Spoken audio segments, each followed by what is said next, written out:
The story begins in a small medical office in Queens, where a simple handwritten note would one day become one of the most debated moments in American political history. It was the late 1960s, the Vietnam War was raging, and young men across the country were being drafted to fight. But Donald Trump walked out of that office with a diagnosis that would change the direction of his life: bone spurs in both heels. A medical exemption. A ticket out of the war. Decades later, that piece of paper would return like a ghost, haunting one of the most powerful men in the world. When Trump became president, people began digging through every corner of his past, searching for the truth behind that exemption. And what they found wasn't just a medical note. It was a story wrapped in mystery, privilege, and unanswered questions. According to Trump, his feet hurt so badly that joining the military simply wasn't possible.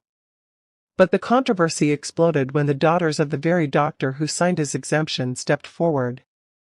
They said their father didn't diagnose Trump because of a medical problem. He did it as a favor. A favor to Fred Trump, Donald Trump's father and a wealthy landlord in the neighborhood. The daughters claimed their father often spoke about how he helped the Trump family, and the Bone Spurs letter was one of those favors. Suddenly, the story of a young man with a painful condition became something much bigger, something political, something emotional. People began asking questions. Was the pain real? Was the exemption earned? Or was it simply bought with influence and connections? The narrative grew more complicated as critics argued that thousands of young Americans, many from working-class families, had no way to escape the draft. They went. They fought. Many never returned. And side by side with their stories was Trump's exemption, sitting like a spotlight on the divide between the privileged and everyone else. Trump denied every claim. He said the diagnosis was real, the pain was real, and that he would have proudly served if his feet allowed it. But photographs from his early years added fuel to the debate. He looked energetic, active, and completely unaffected. There were no crutches. No limp. No visible signs of a foot condition.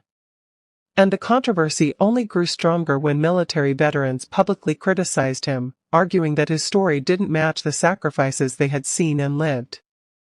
But the real reason this story still captures attention is not just because it involves Trump. It's because it touches a nerve in American society: questions about fairness, privilege, sacrifice, and who gets to avoid danger while others face it head-on. Whether he had bone spurs or not, whether the document was real or a favor, the controversy lives on because it reveals a deeper divide, one that still shapes debates today. In the end, the truth might never be fully known. But the Bone Spurs story remains one of the most fascinating chapters in Donald Trump's life, a moment where personal history, national conflict, and public scrutiny collide in a way that still echoes through American politics. Whose inspiring story of politician would you like to hear next? Tell us in the comments below.